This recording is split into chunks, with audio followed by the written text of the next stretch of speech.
Right. Hey everyone. So in this notebook we're going to go through, we're going to be introduced to the library called spaCy, which we installed in the previous notebook. And spaCy is a really great library for natural language processing.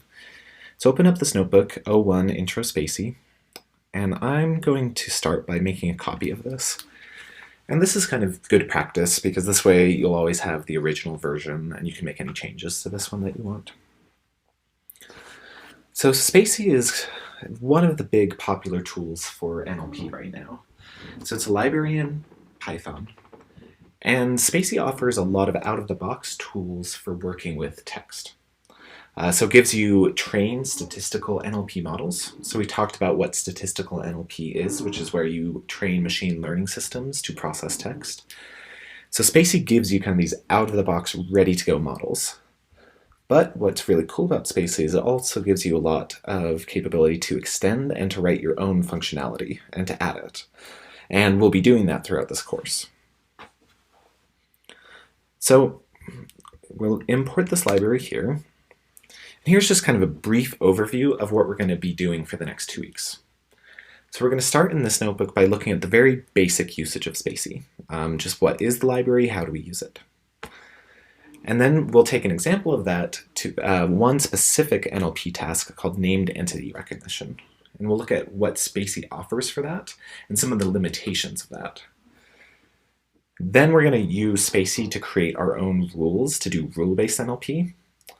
And then we'll supplement this by downloading a statistical model to extract clinical concepts from text. And then finally, we'll see that there's a little more complex information with clinical text which we need to extract.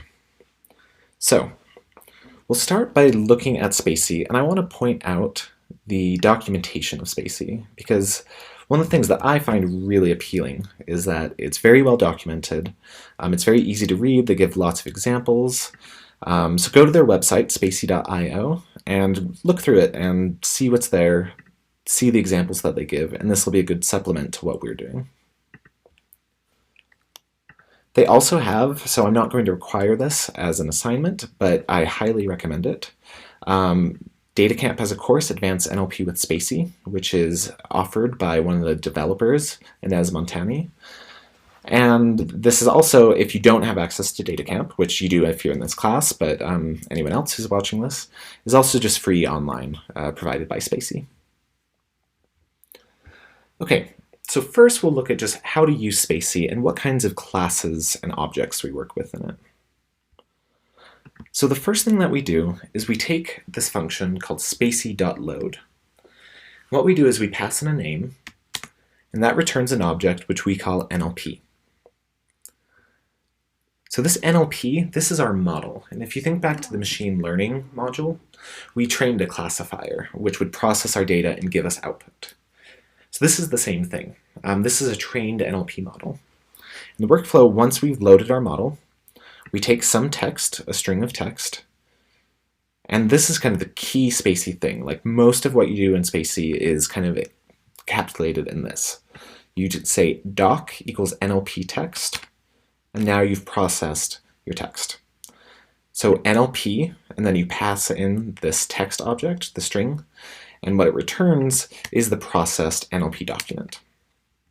And to give a quick look at what this looks like, we'll go through this in more detail later, but you can visualize it in spaCy and you can see that it's pulling out information. And again, we'll go through in more detail what this is.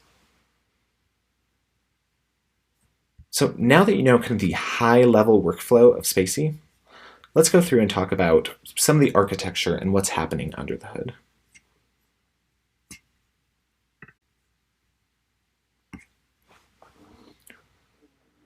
So there are a few objects and classes that we work with in spaCy. So the first one we've already talked about is NLP. And this is the NLP model that we're using.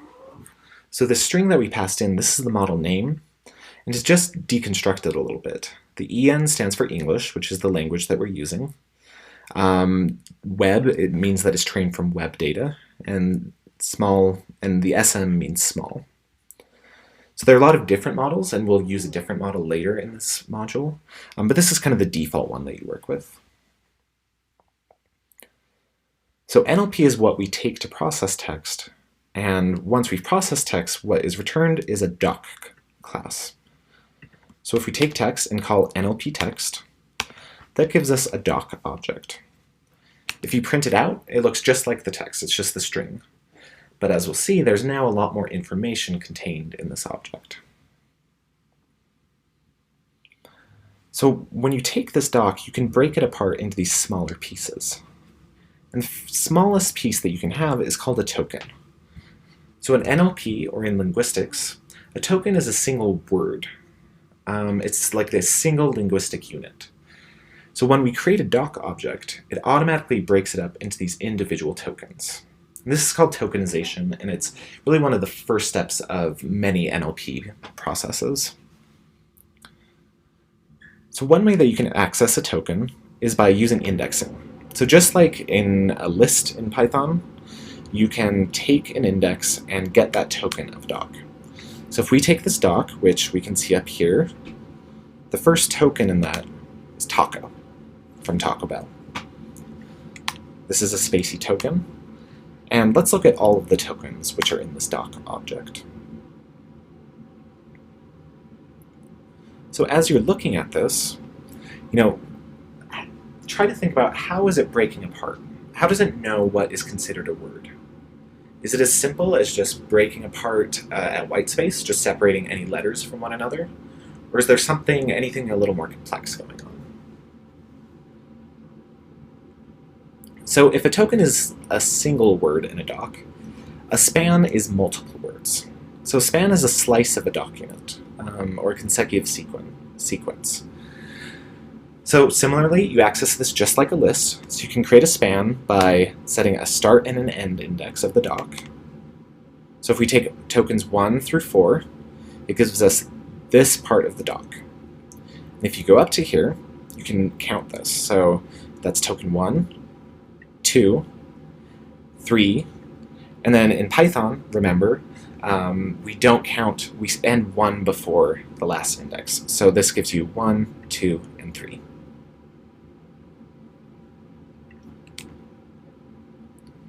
So we have all these spans and tokens. So tokenization is just the first step, and there's a lot more that goes on with spaCy. So one of the big features of spaCy is that it gives you access to a lot of these linguistic attributes. So let's go through these and show what they are and think about why they might be useful. So the first one is part of speech tagging. So if you think back to elementary school or middle school, you learn about parts of speech, nouns, verbs, proper nouns. So this can be useful in NLP because assigning those tags can help the computer understand how a phrase or how a word is being used in a sentence. So let's do this. Let's iterate through each of the tokens in the doc. And what we'll do is we'll print out in that token, we'll print out what the text is so we can see the word. And then we'll also print out the part of speech. You can see a part of speech tag for a token by saying token.pos_. So let's look at what is here. So let's see. So the first one, taco, they call a proper noun. Bell, a proper noun. So that's kind of interesting because taco, if it was just the word taco, like the food, it wouldn't be considered a proper noun, but here it recognizes that it is. Let's see, we've got an adjective, some nouns, punctuation. If any of these abbreviations don't make sense to you, you can call spaCy.explain and give the tag, and it'll tell you what that means. So prop n means proper noun. Let's see, if we were to say det determiner, that's like the. Let's see, add position. So that can be helpful if you're using this. So that's this part of speech tag. Next is something called a lemma. So the lemma refers to the root form of the word. So for example, if you have these three words, eat, eats, and ate, they're all different forms, they're all different inflections of the same lemma, eat. So this can be really useful because it kind of simplifies and normalizes the sentence. So rather than having to pass in all these different forms of the same word, you can shrink it down to this one common unit. So let's again iterate through our doc. we'll print out the text, and then also the lemma, which you can get by saying token.lemma underscore. So let's see. Some of these are the same. They're the same root word. Let's find one where it's not the same. So here's one, so opened. So opened becomes open. I guess there aren't too many examples here. They're all pretty similar. But if you had more nouns and more verbs and like something in the past tense like this, then it'll normalize it to be one common word. The next one I wanted to point out here is called dependency parsing. So in dependency parsing, you analyze the structure of a sentence. And this is where you start to look at things like direct objects or indirect objects, prepositional prepositions. So we're not going to use this too much, but again, this is a way for the computer to understand language and to be able to analyze it in a way that's somewhat similar to humans. So let's take a new string. Let's create a new doc. So if we take this sentence, the cat sat on the green mat. We call NLP, return our doc, and then spaCy has these functions which help you visualize. So we're going to visualize a dependency graph here. So there's a lot of information here, but the main idea is that for each of the tokens, if there are linguistic relationships between that token and another one, there will be an arrow between them. So what does this look like? So if we go to sat, which is the main verb in the sentence, you can see that the noun subject of sat is cat. So who sat? The cat sat. You can also see that sat is connected through a preposition, on, to a prepositional object, mat. So the subject, the cat, it sat on the mat. And then the mat also has a determiner, the, and a modifier, green. So think about how does it figure this out? How does it analyze this and how does it understand that? And how can other pieces, other linguistic attributes that we already looked at, help it to do this parse here? So there are lots of other attributes, and you can go to spaCy's documentation to see examples. The link here goes to the token API documentation, but you can also just go to, let's see, the main examples here, and you can see that there's this guide to the different linguistic features. So there's your part of speech tagging, here's the dependency parse, lemmas, etc.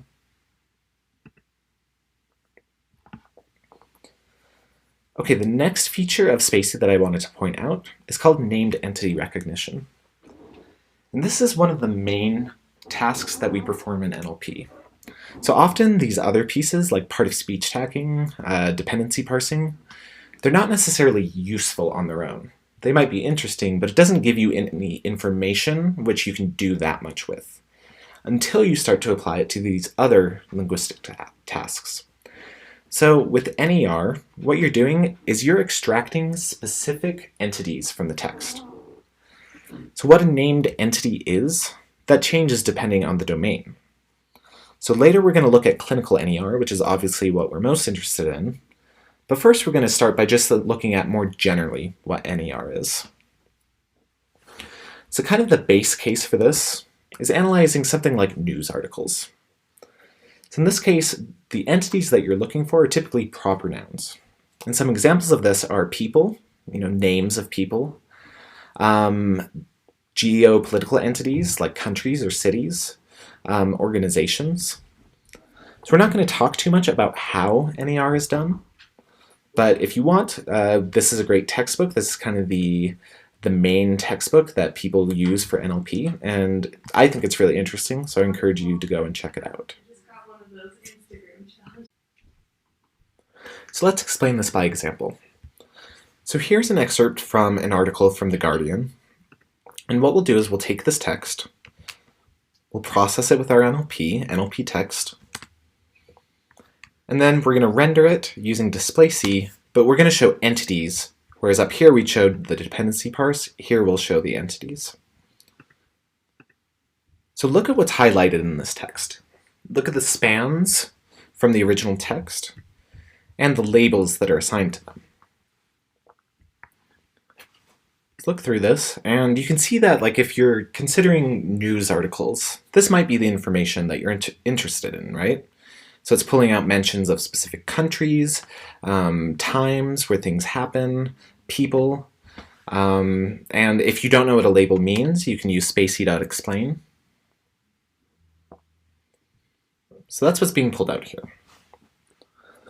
So that's pretty typical. Let's look at another news article. This one has more of a business focus. So this is from a year or so ago when Taco Bell opened up their own hotel, which I thought was a really fun story. So I wanted to see how an NLP model would process it. So you can see some similar things here. They call Taco Bell an organization. They've got some times. So are there any errors here or anything that's maybe odd? So something that I think is really funny is that here they call, so they have the name of the hotel, which is called The Bell, a Taco Bell hotel and resort, and spaCy calls it a work of art, which I think is really funny because, you know, when Taco Bell creates a hotel, I mean, maybe it is a work of art, but it's kind of funny to consider why did it call it that? So we've talked about how machine learning can be not very interpretable, and it's a black box. So, you know, there's no human or like knowable reason of why it decided to call this a work of art. But we can do a little experimentation to maybe see why it's making that decision. So one thing that I like to do with a statistical model like this is to kind of mess with it and see if you can get it to change its mind, and that can kind of give you a clue into what it's doing. So let's see. Why might this be calling it a work of art? So one thing that jumps out to me is it's in quotation marks. And if you see the name of like a novel or a painting, sometimes that's going to be in quotes. So let's see if we take those quotation marks. Still calls it a work of art. What if we take out this colon? Ah, now it's changed. So now without that colon, it calls it an organization. It still gets the whole span of text, but now it thinks it's a different type of entity. Another thing is that every word here is title cased, meaning that the first letter is uppercase. What if we change all of that? So if we just make it all lowercase,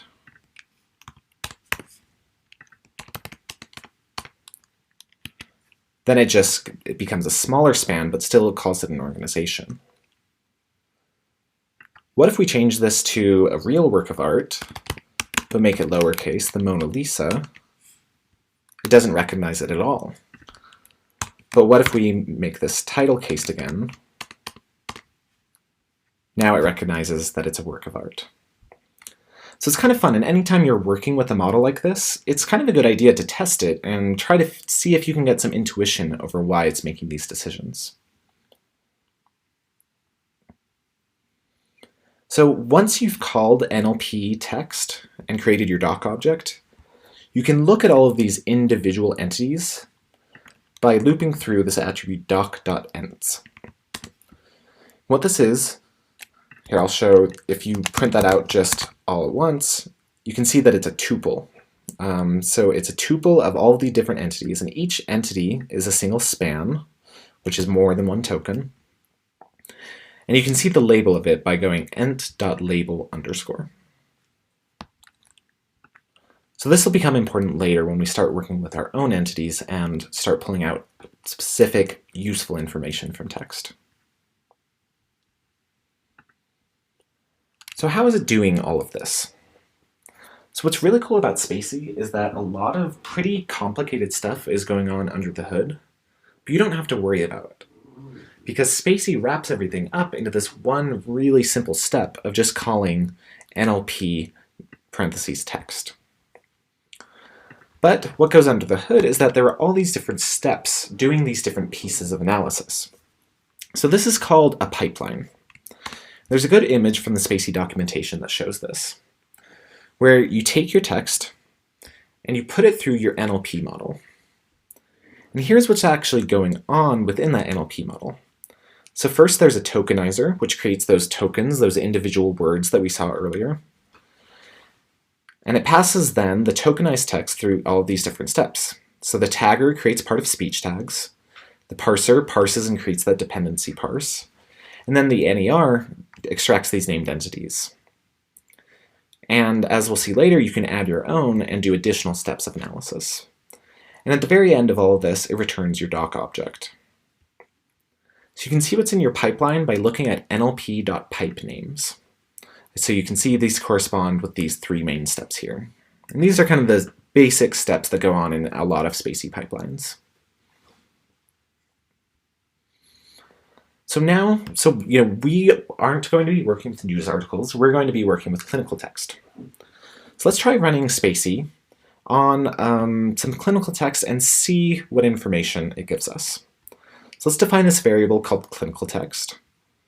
And this is maybe a kind of typical, I think this is from Mimic, this is a typical sentence, 76-year-old man with hypotension, CKD stage 3, status post RAJ line placement, and SWAN. So let's process this with our NLP. Let's look at the entities that are pulled out. So take a look at this. And is anything useful here? How did it do? So looking at this, none of this information is that useful, right? CKD stage 3, that's definitely not a product. That's a problem. That's a medical problem.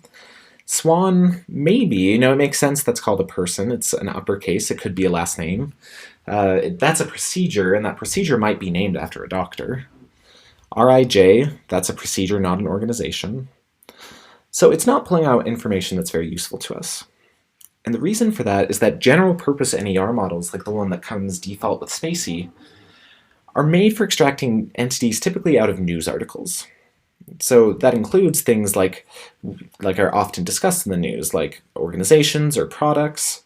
But think about, what do we want to be extracting in the clinical domain? Is there any overlap here, or are we going to have to design something completely different?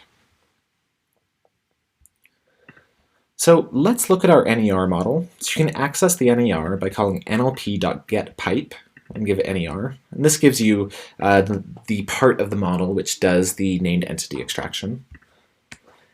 And we can look at this attribute called ner.labels.